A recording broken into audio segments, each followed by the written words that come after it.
Maulan na umaga mga lods.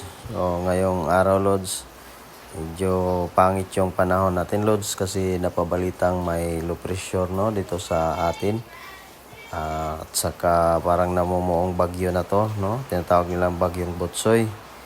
So update lang natin lods. So sa Manukan lods, talagang ito yung pinaka problema no, lalo kung wala kang mapasilungan ng mga manok mo, tapos umuulan. So yung pag tag-ulan talaga lods, nagsisilabasan yung mga sakit lods, dumadapo yung mga sakit, kaya kailangan nating protektahan yung mga alaga natin no. So sa akin lods, ang ginagawa ko pag mga ganito na tag-ulan, nagbibigay lang ako lods ng mga vitamins no.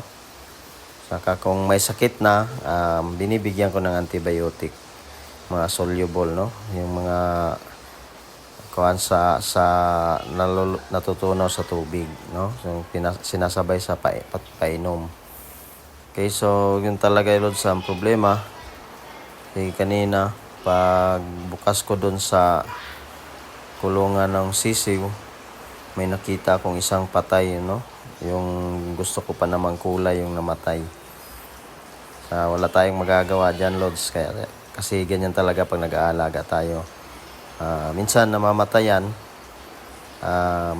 pero okay lang yan lods, kasama yan pag nag-aalaga ka no. Yun yung mga downs no, mga malas minsan, pero okay lang yan kasi kasama talaga yan sa pag-atin lang.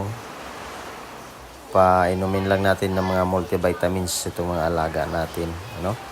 So ang ginagawa ko nga pala doon lods sa namatay kanina, yung sisiw, nililibing ko na lang doon sa puno ng dragon fruit para fertilizer na rin doon sa lupa no, sa tanim. So medyo may pakinabang pa rin lods kahit namatay na lods, kasi pag na-convert yun into nabulok yun, magiging fertilizer yun ng tanim. So yan yung mga ginagawa natin. Parehas lang din po lods sa mga itlog natin no. Pag may mga bulok tayong yung mga hindi napipisa no, doon natin nililibing sa puno ng dragon fruit. So ganoon na ginagawa natin lods para hindi masayang no, kaysa tapon mo, ihagis mo kung saan baka makain ng pusa yon or aso.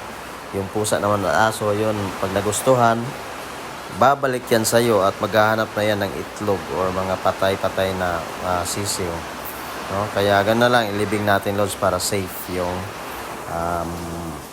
mga alaga natin. At sana may natutunan tayo lods. Salamat sa panonood. Bye bye.